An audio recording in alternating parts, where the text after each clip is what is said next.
Et ce matin, le texte est dans l'Évangile selon Jean, chapitre 13.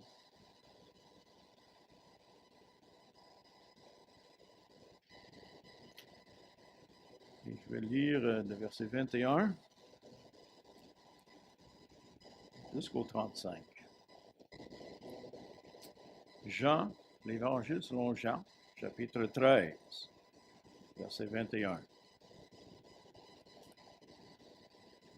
Ayant parlé ainsi, Jésus fut troublé en son esprit.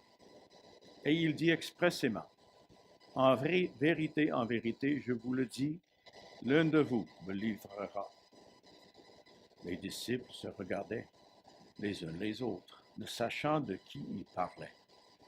Un des disciples, celui que Jésus aimait, était couché sur le sein de Jésus. Simon-Pierre lui fit signe de demander qui était celui dont parlait Jésus. Et ce disciple, s'étant penché sur la poitrine de Jésus, lui dit, Seigneur, qui est-ce? Jésus répondit, c'est celui à qui je donnerai le morceau trempé. Et ayant trempé le morceau, il le donna à Judas, fils de Simon d'Iscariote.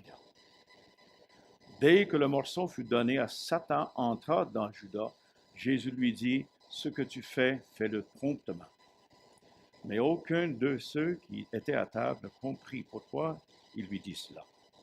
Car quelques-uns pensaient que comme Judas avait la bourse, Jésus voulait lui dire, achète ce dont nous avons besoin pour la fête, ou qu'il lui commandait de donner quelque chose aux pauvres. Judas, ayant pris le morceau, se hâta de sortir. Il faisait nuit. Lorsque Judas fut sorti, Jésus dit maintenant, le Fils de l'homme a été glorifié, et Dieu a été glorifié en lui.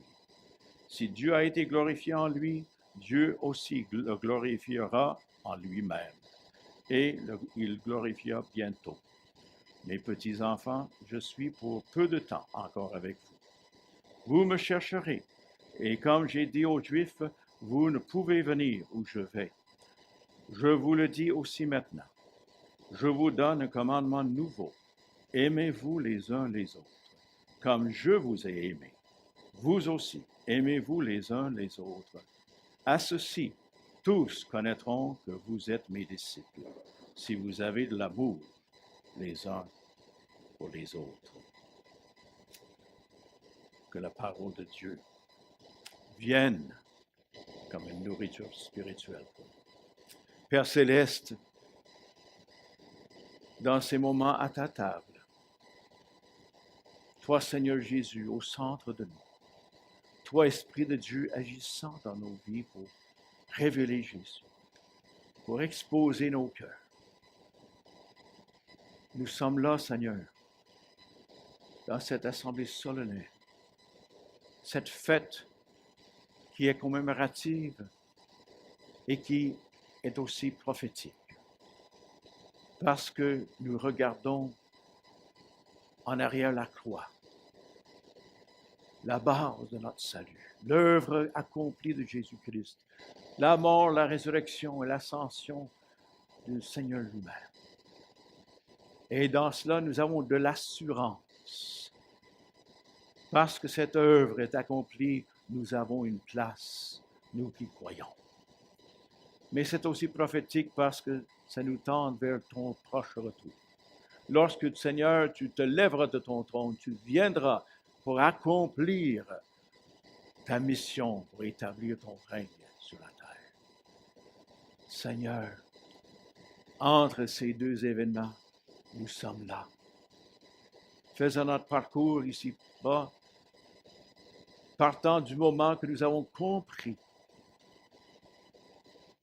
et tendant vers le moment où nous serons reçus. Aide-nous, Seigneur, à comprendre ce que tu veux nous dire ce matin. Aide-nous à découvrir ton visage pour notre vie, afin que nous puissions répondre à toi. Prépare-nous pour partager ce repas ensemble, pour déclarer notre foi commune et pour chercher auprès de toi la grâce pour aujourd'hui et les jours à venir. La grâce pour te rester fidèle, pour vivre dans cette alliance, comme tu le désires. Esprit Saint, c'est toi qui nous souffles le désir et c'est toi qui nous rends capables par ta force éternelle et par ton œuvre de sanctification. Applique sur nos cœurs ce matin le sang de Jésus.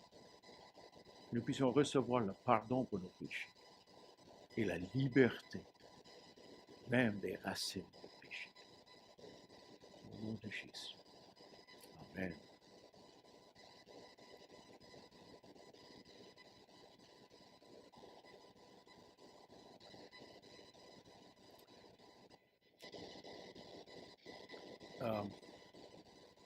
Juste avant d'entrer dans la matière à la table, en préparant pour cette édition des 24 heures de prière, et normalement, que ceux qui participent aux 24 heures, on essaie de se donner le devoir de faire le bilan, parce qu'on est à l'écoute de ce que Dieu nous a révélé. Puis, les 3 séances de juillet à août et septembre étaient dans l'écoute de Dieu pour que Dieu nous révèle qu'est-ce qui bloque son œuvre dans l'Assemblée. Vous vous rappelez, le 14 octobre, nous avons fait un culte ensemble pour que le corps de Christ puisse confesser ces choses.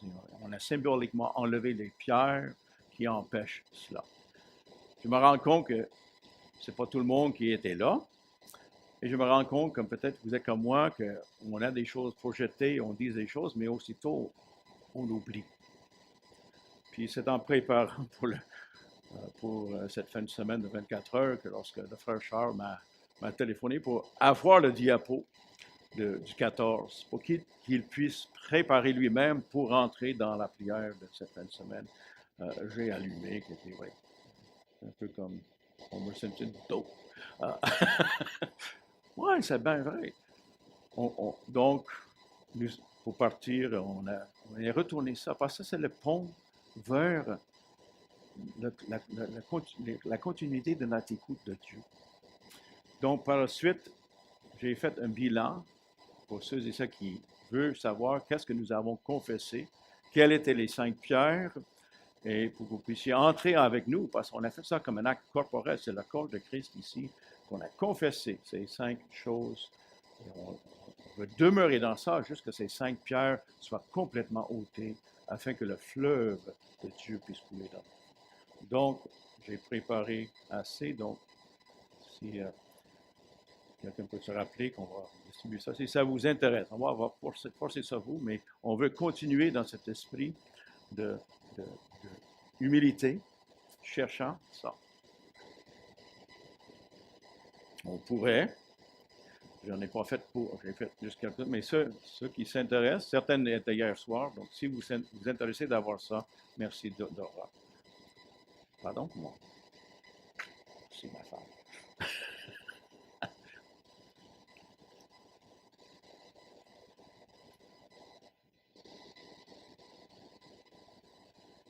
Moi, je vais revenir sur certaines choses qui ont été partagées, parce que même pour ceux qui n'ont pas vécu cette expérience et ceux qui l'ont vécu juste dans le temps de prière personnelle, on vient ensemble pour les 2 dernières heures de chaque 24 heures pour continuer l'écoute et de partager ensemble. Et Dieu, même dans ça, se révèle.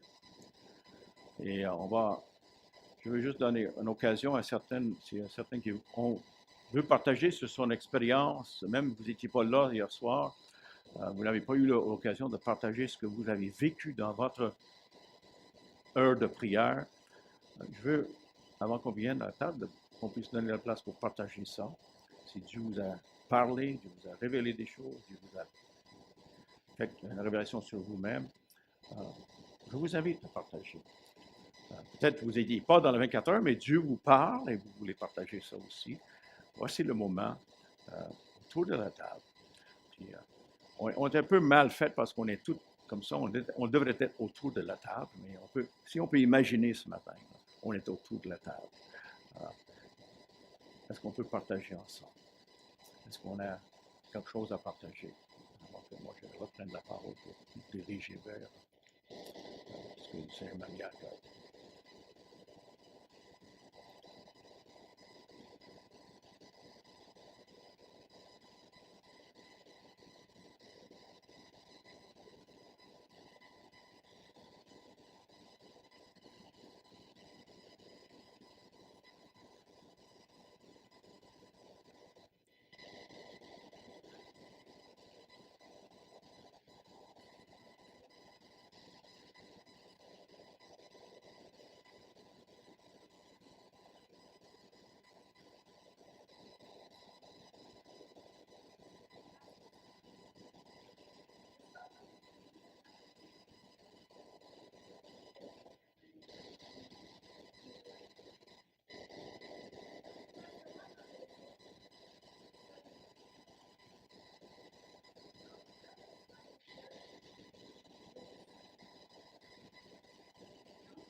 La référence encore, Chantal?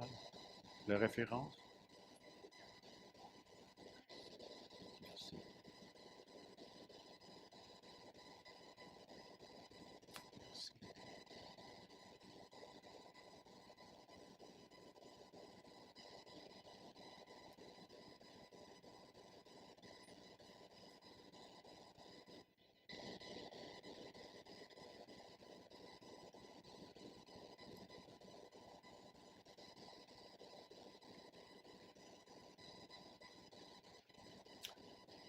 Pendant la rencontre,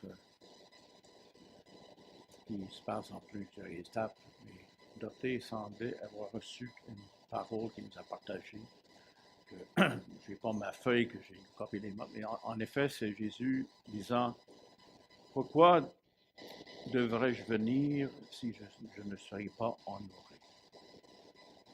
Est-ce que c'est un peu comme ça, les gens qui étaient là? La question, on cherche que Jésus vienne nous rencontrer, on vient, mais il pose la question, est-ce que je serai honoré lorsque je viens? Parfois, il y a des paroles sans explication et il faut que ça tombe et qu'on mijote ça. Une bonne question. La parole de Dieu dit que quand si Jésus est élevé, Jésus a lui-même dit ici, je serai élevé, j'attirerai tous les enfants. Donc, la clé de notre vie en tant que chrétien et chrétienne, en tant qu'Église, le corps de Christ, c'est d'élever Jésus. De chercher la gloire de Dieu et Dieu s'occupera de défaire tous les obstacles et les barrières. Mais combien c'est donc difficile de demeurer là. Et donc, je pense, pour moi, quand j'ai entendu ça, c'est un peu, ça fit dans, je pense, réfléchir.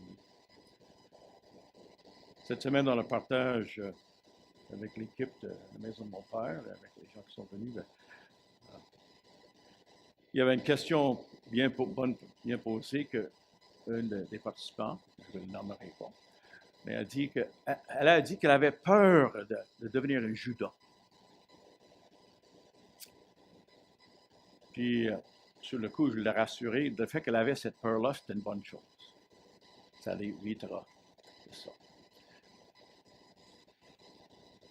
Et aussi, je l'ai rappelé au groupe que tous les disciples ont trahi Jésus cette nuit-là. Nous sommes tous, et nous, à un certain point, nous avons tous trahi. Si on ne connaît pas Dieu encore, toute notre vie est une trahison. On vit comme Dieu n'existe pas, on vit comme nos propres dieux. Mais lorsque Dieu nous rencontre, si on n'entre pas tout de suite au ciel, nous allons trahir, nous allons trébucher. C'est dans notre nature d'enfant d'apprendre à grandir, on le fait et on ne peut pas le vivre parfaitement. Et ça trouble la conscience des personnes parce que si on a dans l'idée, encore, ça vient de notre chair, que nous sommes capables de mériter l'amour de Dieu. Et même si on vient à Jésus sans mérite, on vient gratuitement, on accepte ça, on est un peu comme les Galates qui veulent maintenant se sanctifier par la chair. Cette nature humaine qui veut se donner une valeur ouvre aussi une conscience, hop, j'ai fait une gaffe, tu ne peux pas m'aimer. On a une mauvaise image de l'amour de Dieu. Et ce matin, lorsqu'on est à la table, nous sommes tous là et ayant trahi Jésus à certains points de notre vie. Si vous êtes dans cette passe-là dans votre vie, il y a une bonne nouvelle. Jésus t'aime. Dieu nous aime. Et là, il n'y a rien que nous pouvons faire qui peut défaire l'amour de Christ. Dieu a tant aimé le monde qu'il a donné son Fils unique afin que quiconque croit en lui ne périsse point. Paul nous dit, en étant déjà toujours pécheurs, Christ est mort pour nous. Mes chers amis, la mort de Christ témoigne que Dieu nous aime malgré notre impuissance d'être parfait et de lui plaire. Et c'est son amour que Dieu veut le véhicule que Dieu veut utiliser pour nous amener de lui ressembler. Ce n'est pas le contraire. Attention à cet esprit pharisien qui nous habite tous. Jésus n'est pas venu pour améliorer notre vie humaine. Il est venu pour changer cette vie, pour nous donner une nouvelle vie. Nous sommes des nouvelles créatures. Le problème, c'est que cette nouvelle créature habite le même espace que l'ancienne. Ce scène,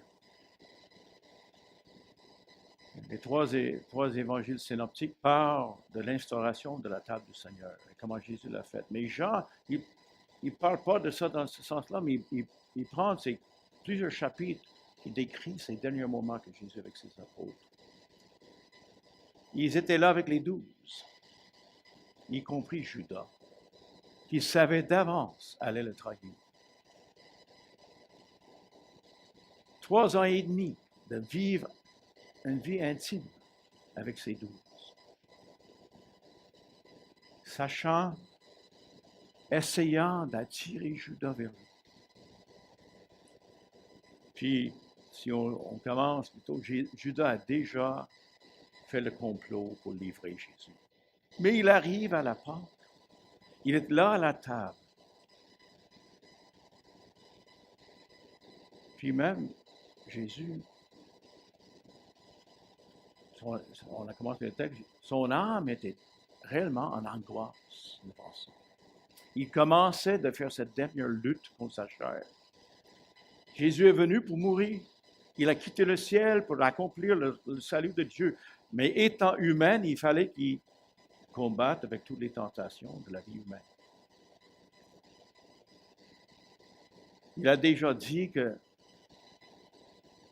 une bonne personne peut donner sa vie pour un ami. Mais Jésus est venu donner sa vie pour ses ennemis. Et ça a travaillé son cœur. Donner sa vie pour les gens ingrats, c'est déjà un mal. Mais donner sa vie pour les gens qui veulent se faire ennemi de lui, c'est impensable. Mais en fin de compte, toute l'humanité était ennemie de Dieu sans le salut, avant que Dieu nous donne la possibilité d'être ses amis. Jésus est venu pour mourir, mais humainement, il doutait avec le prix. Et nous allons voir plus tard dans le jardin combien il doutait avec ça. Il n'avait jamais perdu de vue sa mission, son mandat, mais humainement, comme vous et moi, il y a une lutte pour que la volonté de Dieu prenne.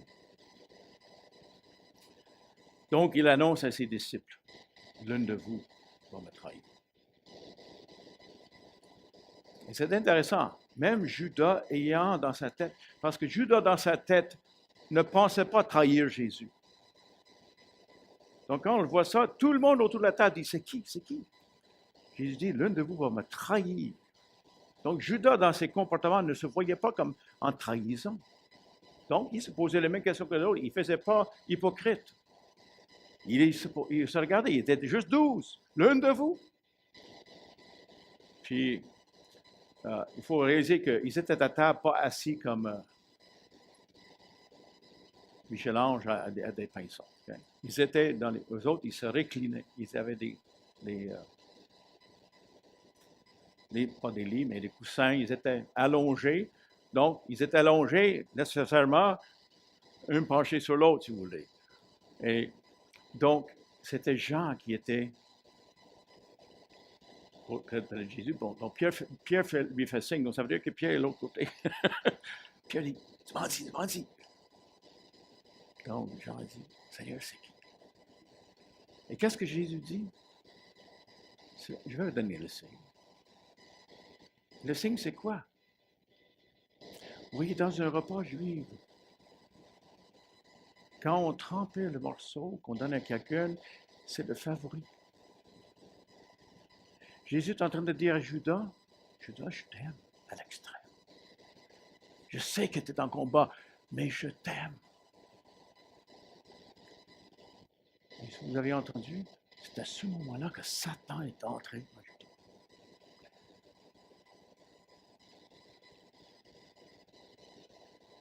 Mes chers amis, Jésus, ses bras d'amour sont toujours tendus.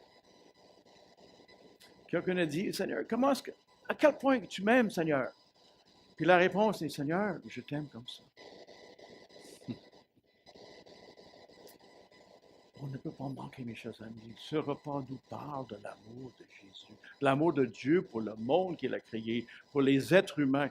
Dieu ne veut que personne périsse, mais que tous parviennent à la connaissance de Dieu. La vie éternelle, c'est de connaître le seul vrai Dieu et Jésus-Christ qu'il a envoyé. Et l'Évangile, nous sommes dans la mission de Dieu, dans un monde qui s'en va vers la perdition à grands pas, mais nous sommes là dans les fins des temps pour encore tenir le flambeau et envoyer ce morceau trempé envers les gens qui ne se rendent pas compte qu'ils sont en train de trahir. Ils pensent qu'ils sont corrects. Mais nous sommes là, comme des bras et les mains de Jésus, pour dire, non, Dieu t'aime. C'est intéressant quand Judas les a quittés. Et si on regarde l'échéancier des choses dans les autres évangiles, Judas a pris part à la Sainte Seine, quand Jésus l'a établi. Ça dépend de quelle version. C'est obscur, mais ça semble que dans un évangile, il dit, après ça, Judas est sorti. Donc, même dans ce repas, le repas de la Pâque, mais à l'intérieur de le repas de la Pâque, Jésus a établi l'ordonnance de la table du Seigneur. Ce repas commémoratif, mémorial, le centre de l'expression de la communion du corps de Christ, où nous proclamons sa mort jusqu'à ce qu'il vienne, où ce pain qui nous parle de ses souffrances, qui nous libère, ce sang qui nous parle de la nouvelle alliance, le pardon des péchés, puis la vie de Dieu pour transformer nos vies. Judas participait à ça. Il ne se voyait pas traître. Dans sa tête, il voulait aider Jésus pour devenir le Messie. Tu vois, Judas était parmi ce groupe de personnes en Israël qui combattaient les Romains. Il était un homme de violence. Lui et un autre dans le groupe. Il y avait deux de ce groupe des rebelles, on peut dire des gens, des guerrieros. Mais ils sont joints à Jésus dans sa gang. Ils ont vécu avec tous les autres. L'un a compris, Judas n'a pas compris. Parce que Judas avait un agenda, et pour lui, à tout prix, le Messie devrait mettre fin à l'oppression d'Israël. Puis, après 3 ans et demi, Jésus ne faisait pas ça. Jésus parlait d'un royaume qui est au-delà de ce royaume, des hommes. Des moyens qui ne sont pas des moyens humains. Donc, il voulait provoquer la rébellion. Il voulait provoquer que Jésus se révèle comme le Messie. Puis qu'il prenne son rôle, son trône comme fils de David et qu'il établisse le royaume. Peut-être on devrait mettre en question nos plans, comment Dieu devrait agir. Ce sont des semences de trahison, lorsque c'est nos idées qui priment sur les idées de Dieu. La parole de Dieu, mes chers amis, est une lumière à nos pieds. C'est un miroir pour nous révéler que combien nos pensées sont pas ses pensées, nos voix sont pas ses voix. Elle est une épée à 2 tranchants, dit l'écrivain aux Hébreux, coupant entre la jointure et les moelles, divisant jusqu'à nous révéler les pensées et les motivations du cœur de l'homme. Ce que nous ne sommes pas même capables de faire. Judas n'était pas conscient vraiment de la portée de ses pensées et comment ses pensées l'ont fermé le cœur contre Jésus. Ce geste, quand je vois ça, et je le vois, malgré ça, Judas, je t'aime. Il fait le signe, tu es le préféré sur la terre. Mais pour revenir, cet amour de Dieu, Dieu est toujours constamment voulant nous dire que je vous aime. Je vous aime. Pas grave des gaffes que vous faites. La grâce de Dieu est plus infinie que tous les erreurs. Jésus est mort pour les péchés. Et Jean nous rappelle en 1 Jean les péchés de tout le monde.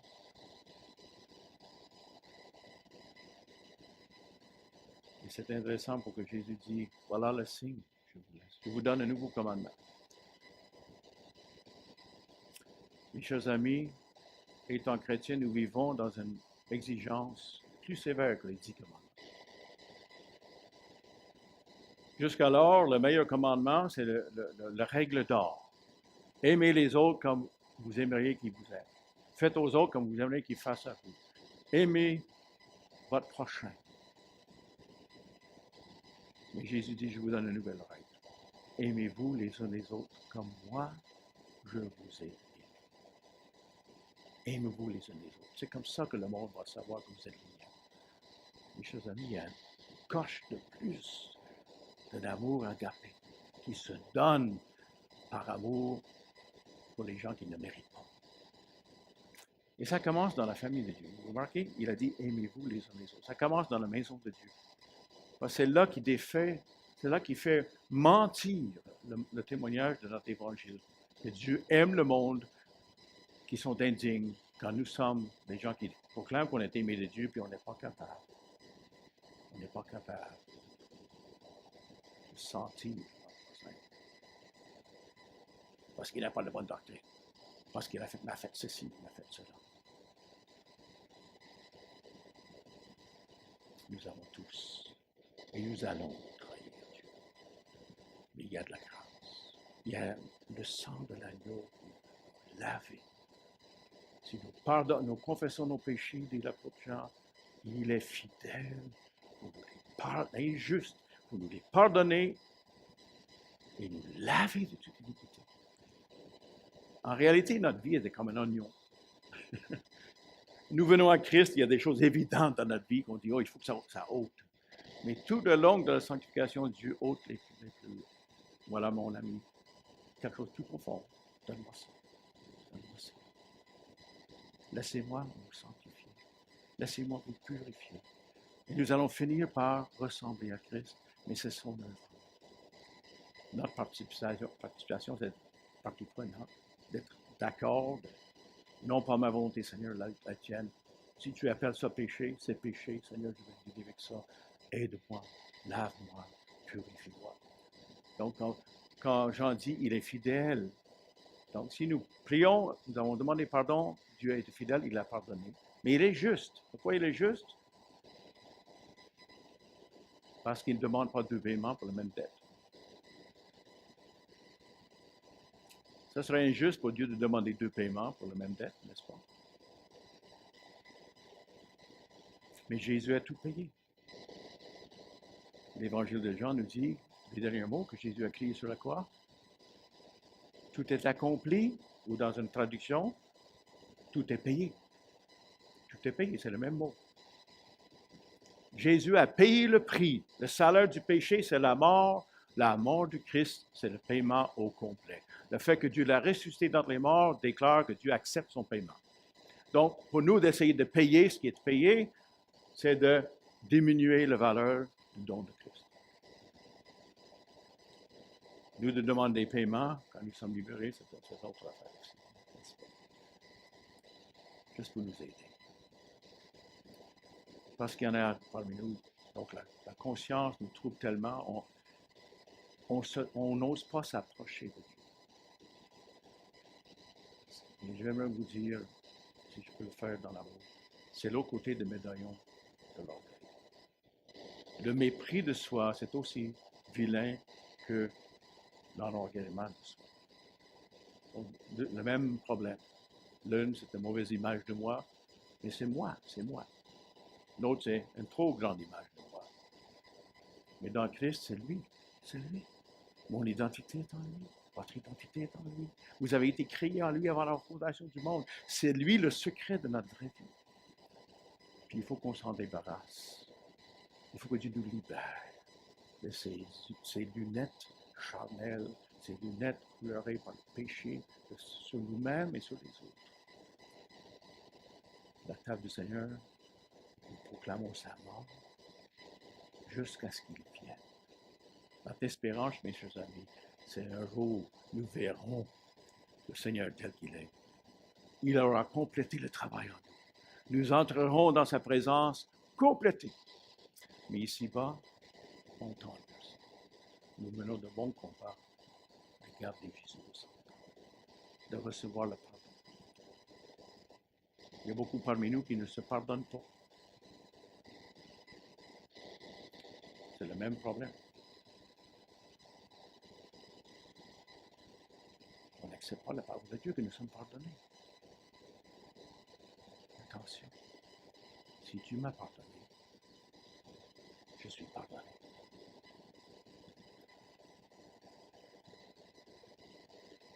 Ne vous trompez pas, pardonner, ce n'est pas oublier.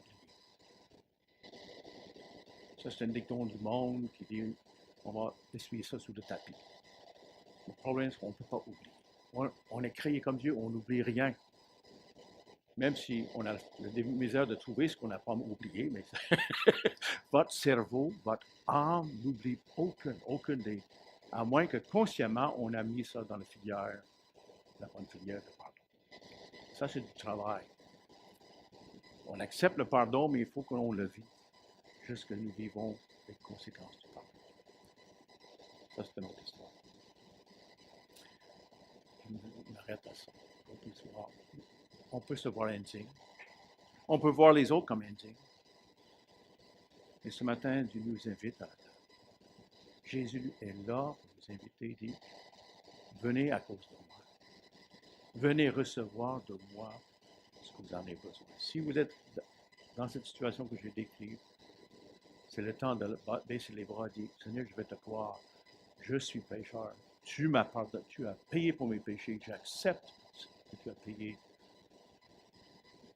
Je veux recevoir la pardon.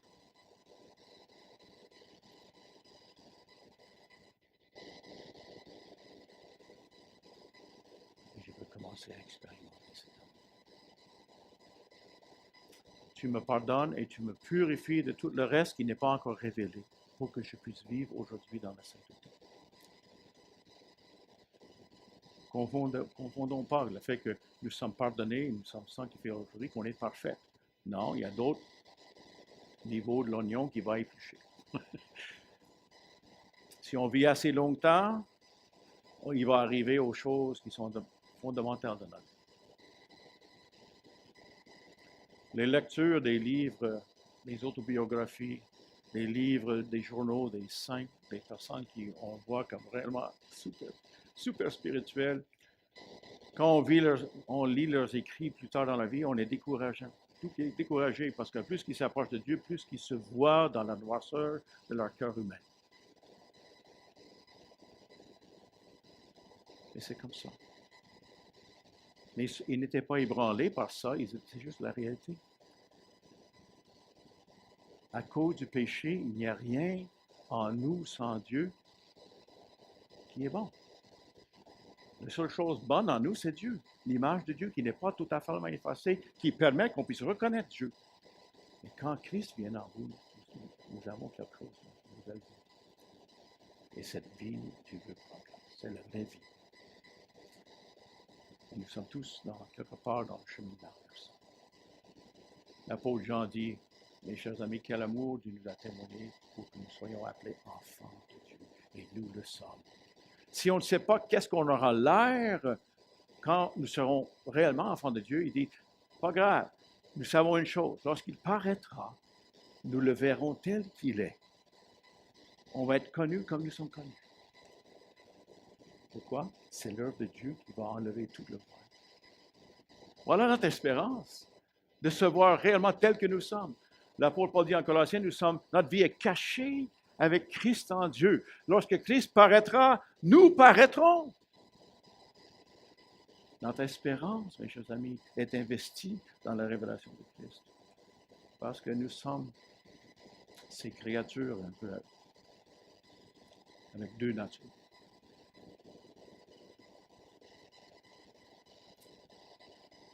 Dieu nous aime. Dieu ne peut pas se fatiguer de nous aimer. La preuve de ça, c'est la croix du Christ. S'il n'a pas retenu son Fils unique, mes chers amis, il n'y a rien que nous pouvons faire pour arrêter l'amour de Dieu. Nous pouvons ne pas vivre dans l'amour de Dieu, ça c'est notre choix. Mais ne doutons pas, ne doutons jamais de l'amour de ton Père céleste, qui a fait un tel investissement pour que nous puissions le connaître. Paul dit, si Jésus nous a aimés tant qu'il est mort pour nous comme pécheurs, à combien plus forte raison, par sa vie, il nous donnera la vie. Et c'est là que Christ veut nous investir. Et nous avons besoin de dire, Seigneur, aujourd'hui, tu es mon Sauveur. Tu es mon Seigneur. J'amène la chose que j'ai sur le cœur. J'amène mon hésitation, j'amène mon péché, je te le donne et je prends le pain, je bois la coupe pour dire, Seigneur, je crois en toi. Donne-moi ta grâce. Faites-moi connaître ton amour ce matin pour que je puisse